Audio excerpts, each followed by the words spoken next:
Gujarat police અનેક સરાહનીય કામગીરી કરતી હોય છે।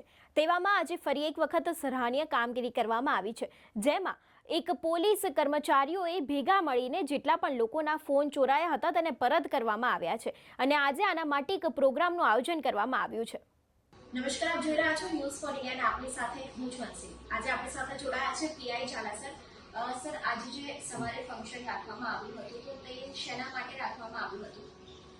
આજ સવારે તેરા તુજકો અર્પણ કાર્યક્રમ રાખવામાં આવ્યો, જે કાર્યક્રમમાં જે પબ્લિક છે જેમના મોબાઈલ ચોરી થાય છે અથવા પોકેટમાંથી ખોવાઈ જાય છે તેઓ તમામના મોબાઈલ જે અમારી પાસે એપ્લિકેશન અથવા એફઆઈઆર હોય છે તેના ઉપરથી અમે જે સેન્ટ્રલ લેવલનો પ્રોગ્રામ છે CRI એમાં મોબાઈલ ડિટેક્શન કરી જે મોબાઈલ પરત મળેલા છે એવા મોબાઈલ આપણે પ્રજાજનોને સોંપેલ છે અને તેરા તુજકો કાર્યક્રમમાં આપણે વ્યક્તિગત બધા મોબાઈલ સોંપેલ છે અને એ બાબતે અવેરનેસ પણ આપવામાં આવેલ હતી પ્રોગ્રામમાં।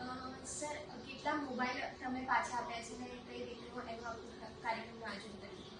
છેલ્લા 2 મહિનામાં airport police station, Gandhinagar police station તેમજ સાયબર પોલીસ સ્ટેશનના ટોટલ 50 થી 55 જેટલા મોબાઈલ કિંમત આશરે 6 લાખ રૂપિયા જેટલી થાય એ આપણે સર્ચ કરી એપ્લિકેશનમાં પરત મેળવીને પ્રજાને હાથમાં ફંક્શનમાં સોંપેલ છે।